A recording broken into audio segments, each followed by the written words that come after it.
Boss ಮನೆಯಲ್ಲಿ ಏನೆಲ್ಲ ನಡೀತಾ ಇದೆ, ಏನೇನೆಲ್ಲ ಚೇಂಜಸ್ ಆಗಿದೆ ಅಂತ ಈಗ ಆಲ್ರೆಡಿ ನಾವು ನೋಡ್ತಾನೆ ಇದ್ದೀವಿ ಎಪಿಸೋಡ್ಸಲ್ಲಿ. ಮೊನ್ನೆ ಒಂದು ಸ್ಕೂಲ್ ಟಾಸ್ಕ್ ಟೈಮಲ್ಲಿ ಒಂದು ಫಾರ್ಮುಲಾಗಳನ್ನ ಫಾರ್ಮ್ ಮಾಡೋ ಥರ ಹೇಳಿರ್ತಾರೆ. ಅಂದರೆ for example Tukali Santhosh minus Varthur Santhosh is equal to 0 ಅನ್ನೋ ಥರ. ಸೊ ಅದೇ ಥರನೇ Karthik minus Sangeetha is equal to 0 ಅಂತ ಬಂದಿರುತ್ತೆ. ಈ ಒಂದು ಫಾರ್ಮುಲಾ ನಾವು ನೋಡಿರ್ತೀವಿ. ಬಟ್ ಈಗ ಆ್ಯಕ್ಚುಲ್ ಆಗಿ ಹೇಳಬೇಕು ಅಂದರೆ ಕಾರ್ತಿಕ್ ಅಣ್ಣವರು ವಿನಯ್ ಅಣ್ಣವ್ರನ್ನ ಮೈನಸ್ ಮಾಡೋದು ಇರಲಿ, Karthik plus Vinay is equal to Sangeetha, ಈ ಥರ ಸ್ಟೇಟ್ಮೆಂಟ್ ನಾನು ಏನಕ್ಕಪ್ಪ ಹೇಳಿದೆ ಅಂದರೆ, ಈಗ ಆಲ್ರೆಡಿ ಕಾರ್ತಿಕ್ ಅಣ್ಣವರು ಸಂಗೀತಕ್ಕವ್ರನ್ನ 0 ಮೈನಸ್ ಮಾಡಿದ್ದಾಗಿದೆ. ಅವ್ರು ಬೇಡ ಅಂತ ಸ್ವಲ್ಪ ನೆಗ್ಲೆಕ್ಟ್ ಮಾಡಿದ್ದಾರೆ. ಈಗ ವಿನಯ್ ಅಣ್ಣವ್ರ ಕಡೆಗೆ ಸ್ವಲ್ಪ ಫೇವರ್ ಆಗಿ ಮಾತಾಡ್ತಾ ಇದ್ದಾರೆ, ಫೇವರ್ ಆಗಿ ಹೋಗ್ತಾ ಇದ್ದಾರೆ. ಸೊ ಅವ್ರ ಕಡೆನೇ ಇದ್ದಾರೆ.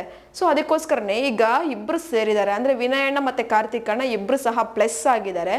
ಬಟ್ ಇಲ್ಲಿ ಇವರಿಬ್ಬರನ್ನ ಪ್ಲಸ್ ಮಾಡಿದ್ರೆ ಈಸ್ ಈಕ್ವಲ್ ಟು ಬರೋದು ಸಂಗೀತಕ್ಕ.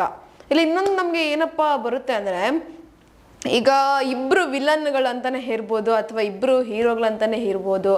ಅವರಿಬ್ಬರ ಆಪೋಸಿಟ್ಟಲ್ಲಿ ಒಬ್ಬ ಹುಡುಗಿ ಇದ್ದಾಳೆ, ಒಬ್ಬಳೇ ಹುಡುಗಿ ನಿಂತ್ಕೊಂಡು ಎದುರಾಕೊಂಡು ಫೇಸ್ ಮಾಡ್ತಿದ್ದಾಳೆ ಅವರಿಬ್ಬರನ್ನ ಅಂದರೆ, ಸೊ ಆಬ್ವಿಯಸ್ಲಿ ಹೀರೋಯಿನ್ ಆಗ್ತಾಳೆ ಬಿಗ್ ಬಾಸ್ ಮನೆಯಲ್ಲಿ.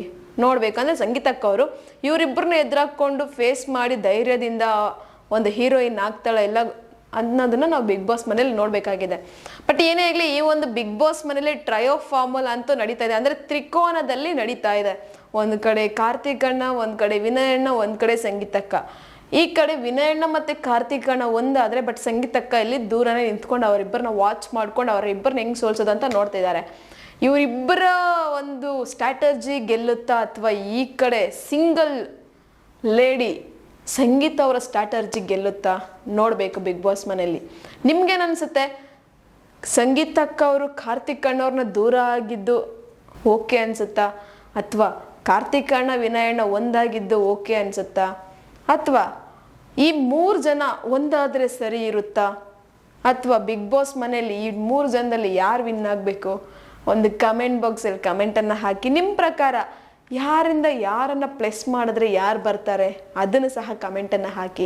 ನಾನು ಹೇಳಿದಂಥ ಇನ್ಫಾರ್ಮೇಷನ್ ನಿಮಗೆ ಇಷ್ಟ ಆದರೆ ಒಂದು ಲೈಕ್ ಮಾಡಿ, ಶೇರ್ ಮಾಡಿ, ದಯವಿಟ್ಟು ಸಬ್ಸ್ಕ್ರೈಬನ್ನು ಮಾಡ್ಕೊಳ್ಳಿ. ಅದಕ್ಕೂ ಮುಂಚೆ ನಾನು ಇನ್ನೊಂದು ಪಾಯಿಂಟ್ ಹೇಳಬೇಕು ನಿಮಗೆ.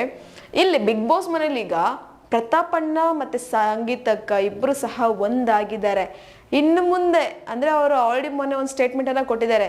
ಈ ಮನೆಯಲ್ಲಿ ಎಲ್ಲರನ್ನೂ ಎದುರಾಕೊಂಡು ಮಾತಾಡೋಂಥ ಶಕ್ತಿ ಇರೋಂಥ ಕೆಪಬಲ್ ಇರೋದು ನಮ್ಮಿಬ್ಬರಿಗೆ ಮಾತ್ರನೇ ಅಂತ ಸಂಗೀತಕ್ಕವ್ರು ಹೇಳಿದ್ದಾರೆ. ಸೊ ಇನ್ನು ಬಿಗ್ ಬಾಸ್ ಮನೆಯಲ್ಲಿ ಎಲ್ಲರೂ ಸಹ ಸಂಗೀತಕ್ಕ ಮತ್ತು ಪ್ರತಾಪಣ್ಣವ್ರನ್ನ ಟಾರ್ಗೆಟ್ ಮಾಡ್ತಾ ಇದ್ದರೆ, ಈ ಕಡೆ ಇವರು ಯಾರನ್ನ ಟಾರ್ಗೆಟ್ ಮಾಡ್ಕೊಂಡು ವಿನ್ ಆಗ್ತಾರೆ ನೋಡಬೇಕು. ಸೊ ಈಗ ಎಲ್ಲರ ಕಣ್ಣು ಅದೇನು ಹೇಳ್ತಾರಲ್ಲ, ಊರವ್ರ ಕಣ್ಣು ಮಾರಿ ಇದು ಕಟ್ಕೊಂಡ್ ಕಣ್ಣು ಕುರಿ ಮೇಲೆ ಅಂದಂಗೆ, ಈಗ ಬಿಗ್ ಬಾಸ್ ಮನೆಯವ್ರ ಕಣ್ಣೆಲ್ಲ ಸಂಗೀತಕ್ಕ ಪ್ರತಾಪಣ್ಣವ್ರ ಮೇಲೆ ಇದೆ. ಇವರಿಬ್ಬರು ಆ ಕಣ್ಣಿಂದ ಬಚಾವಾಗಿ ಬಿಗ್ ಬಾಸ್ ಟ್ರೋಫಿನ ಗೆಲ್ತಾರಾ, ಅಥವಾ ಇವ್ರನ್ನ ಕುರಿಗಳನ್ನಾಗಿ ಮಾಡಿ ಅವರು ಒಂದು ವಿನ್ ಆಗೋ ಕಡೆ ಸ್ಟ್ರಾಟಜಿಯನ್ನು ಮಾಡ್ತಾರಾ ನೋಡಬೇಕು. ಬಟ್ ಬಿಗ್ ಬಾಸ್ ಮನೇಲಿ ಈಗ ಅಸಲಿ ಆಟ ಸ್ಟಾರ್ಟ್ ಆಗೋದಂತೂ 100% ಬರೆದಿಟ್ಕೊಂಬಿಡಿ. ಬಿಗ್ ಬಾಸ್ ಮನೇಲಿ ಇನ್ನು ಮುಂದೆ ಪ್ರತಾಪಣ್ಣ ಮತ್ತು ಸಂಗೀತಕ್ಕವ್ರ ಆಟ ನಾವು ನೋಡ್ಬೋದು. ಇದ್ರ ಬಗ್ಗೆ ನಿಮ್ಗೆ ಅನಿಸುತ್ತೆ ಪ್ರತಾಪಣ್ಣವ್ರ ಬಗ್ಗೆ, ಅದನ್ನು ಸಹ ಕಮೆಂಟನ್ನು ಹಾಕಿ.